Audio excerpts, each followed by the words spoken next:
former New York Mayor Rudy Giuliani's daughter slammed former President Donald Trump for ruining her father's life. Wow. Now, in a column in Vanity Fair, she not only blamed Trump for the implosion of her dad's life, but also endorsed his opponent, Kamala Harris, which makes sense. Now, here's the thing. Giuliani went from America's mayor to Donald Trump's lawyer, who lost 60 court cases with a big lie and led to him facing disbarment in both New York and D.C., as well as criminal charges. So congratulations. He also perpetuated the fake voter fraud narrative that got him hit with defamation lawsuits, one of which he already lost against 2 black election workers that he owes a lot of money to. Now, that all, again, in service to Donald Trump. So now Carolyn wrote that nothing I've experienced prepared me for the very public and relentless implosion of my father's life. And said that her father's decline began when his association with Trump grew during the latter's presidency, and that she had cried when her dad told her he was going to work for Trump, because she knows that everything that Donald Trump touches dies. Okay? Not good. So now, here's the thing. This is a situation, I should say it's similar to situations that plenty of families have went through. This was obviously on a more public scale, and it involved actually working for Donald Trump. Now, what a lot of American families have gone through is just seeing people who, are members of their family, their dad, their mom, whatever, brother, cousin, uncle, suddenly start to support Donald Trump and then fall into these conspiracy pipelines, QAnon, etc. So a lot of people have lost their parents and family members to the far right, to this, pipeline. And it's ripped apart families. And, you got MAGA people that are like, oh, I can't believe they're, raping the babies and murdering them and then drinking their blood for the adrenochrome. And I don't know why my family doesn't want to come over for Thanksgiving anymore. That's probably why. Yeah, it's probably why. Again, this isn't just political differences. It's like, oh, I think the business should have less regulation, or I think the taxes should be a little bit lower on companies, because you're really strangling the middle class with these taxes and regulations. No, that's a completely different argument. You can actually talk to people about those things and be like, well, okay, I see some of the point on the regulation, perhaps, but there's also these regulations that are, I think, necessary. Yeah, again, you can have a good back and forth. You can have a discussion here. You can present facts and reality to back up your case, right? But when you're talking about somebody, who believes that, like, JFK came back in Texas and, is running or, was going to run with Donald Trump, these people have lost the plot. They're no longer in reality. Okay, you can't really reason with those kinds of people, all right? And so that's what happens. MAGA has turned people into angry, mean-spirited people who believe in conspiracy theories. Not all of them, but a sizable majority, I would say. They believe in the big lie. They believe in violence against their political opponents might be necessary in order to take the country back. They think that the Democrats are raping children and drinking their blood. I mean, that's weird stuff. Insanity, complete and utter nuttery. So what she says is very real. She said, I've been grieving the loss of my dad to Trump.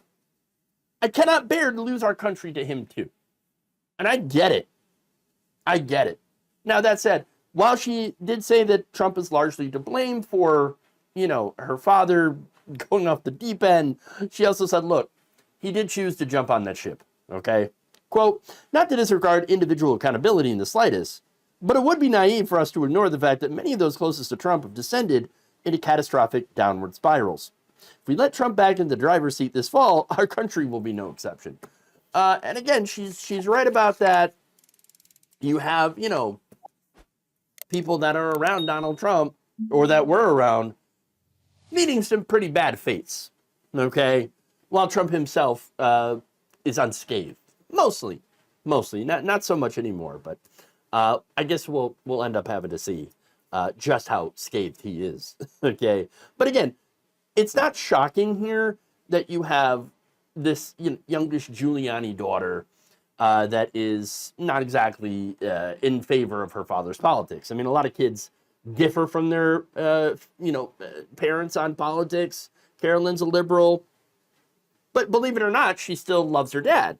And so that's why watching his life fall apart as a result of his connections with Trump and what he did on Trump's behalf is affecting her so much. In fact, she said, "My dad and I have a cartoonishly complicated relationship, but he is still my father. And despite his faults, I love him."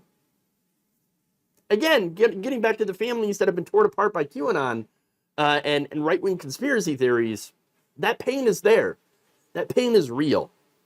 So now, that said, she had been supporting Democrats for a long time.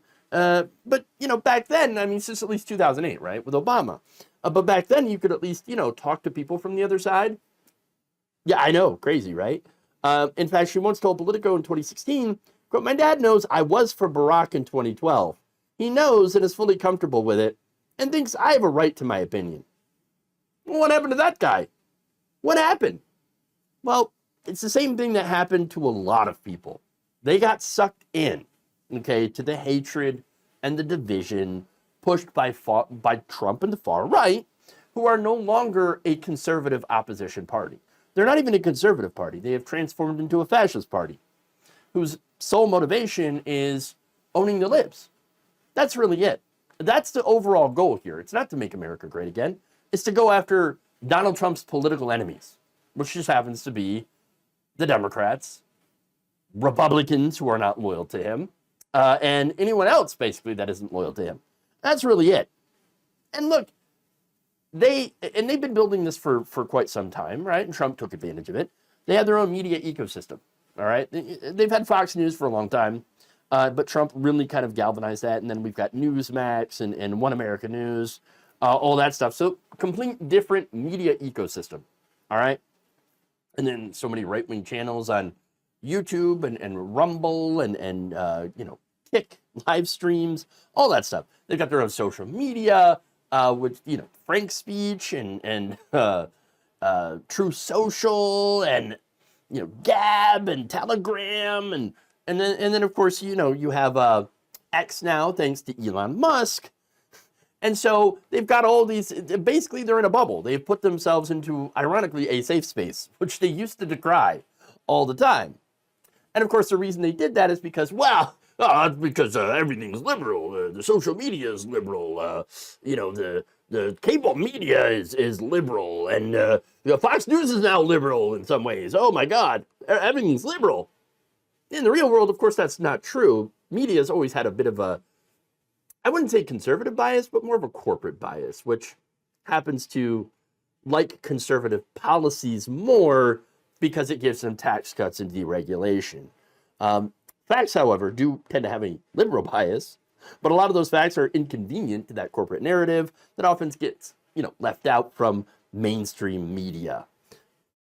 So, and that said, the reason that a lot of the media, corporate media, does support the right-wing narrative is because that right-wing narrative leads to tax breaks. They live in a bubble, though, these people, around Donald Trump, without realizing that that same bubble is sucking them under, okay? And the reason is, that Trump allows that to happen, allows everybody to be drugged down with him, is because he only cares about protecting one thing. And that is himself. Thank you for watching. If you enjoyed this video, please like, share, subscribe, hit the bell icon in order to get notified whenever a new video is released. And if you want to support independent, progressive media through this difficult time where it seems like everybody is shutting down, you can become a member on our YouTube page, you can become a subscriber on Facebook, or you can go to my Patreon. It's patreon.com/Jeff Waldorf. Thank you.